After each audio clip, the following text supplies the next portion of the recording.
ask Sean Sherlock to speak to the floor.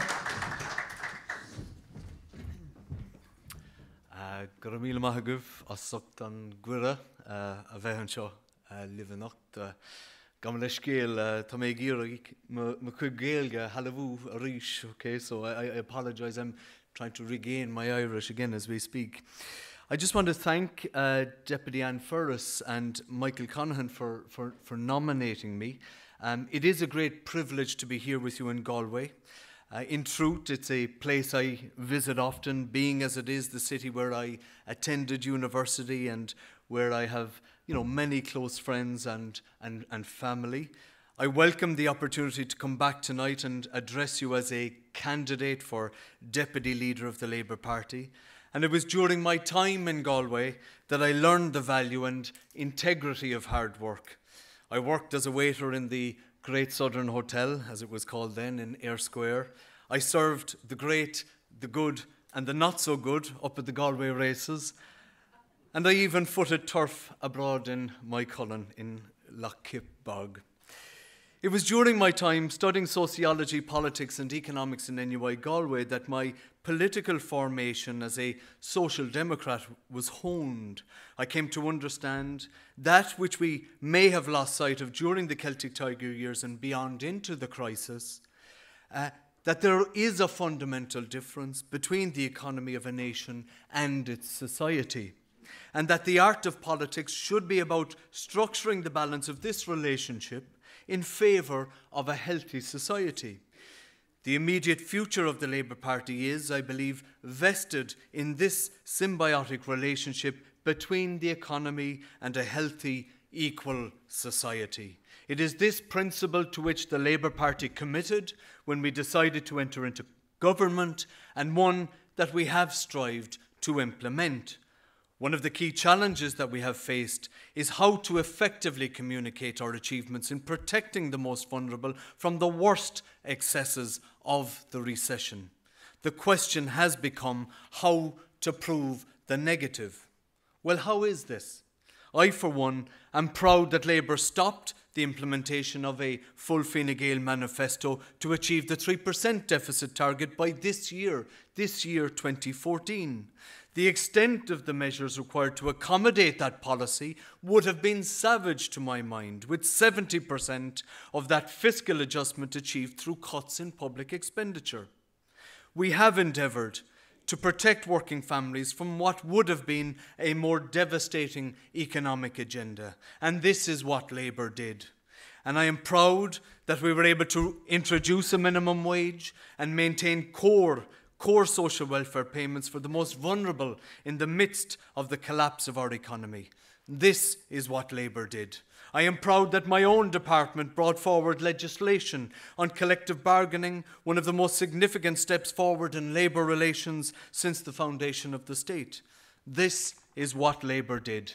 And I am proud that in my role as Minister in both the Departments of Enterprise and Education, I strive to ensure that there is a balanced regional investment policy leading to jobs.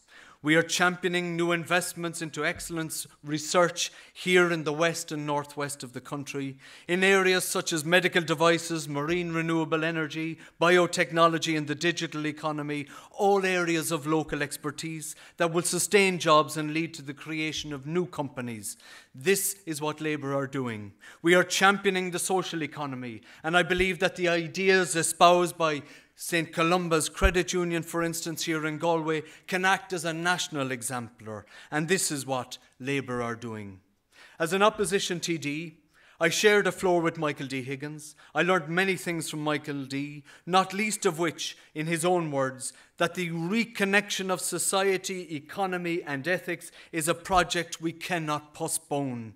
I want to acknowledge that there were mistakes made over the last 3 years. We were too highly focused on the necessity to regain our economic sovereignty without being fully cognizant of the societal impact of some of those measures. And the recent election results have shown us that this perceived disconnect must be remedied.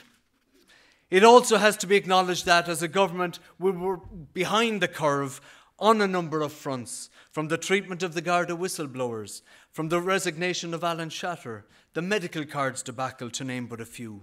And so I want to make 4 commitments to you as Deputy Leader. I will support the Leader of the party in developing a much more proactive approach to these issues of national concern. I will make it a point of principle that we reconnect the relationship between society, economy and ethics in accordance with our social democratic principles. To be clear, this means that all budgetary and policy measures will have to be subject to the Labour test. Is this progressive? Does this adhere to the principle that the injury to one is the concern for all? I want to reinsert the primacy of the branch as the core political unit of the party. I want to reinvigorate our communication strategy to include a genuine dialogue within the party and to clearly communicate our goals and achievements to the wider electorate. Finally, we have been here before. We have been punished for putting the country ahead of the party. The new dynamic in the Irish polity is the rise of Sinn Féin. And only today, at Galway City Council, Sinn Féin tried to move a motion to reduce the local property tax by 15%. This without knowing the full amount that they will receive from government for 2015. Reducing your revenue by an unknown amount while still promising to balance the books is the stuff of fiction, and the people are not going to wear it. And I think the commentary is wrong. To my mind, Sinn Féin are not a party of the left, but they are occupying our space as a grassroots activist organisation. Okay, and this is ground that I intend to reclaim. Colleagues, I ask you for your #1 vote, and I thank you sincerely for your time. Thank you, Sean.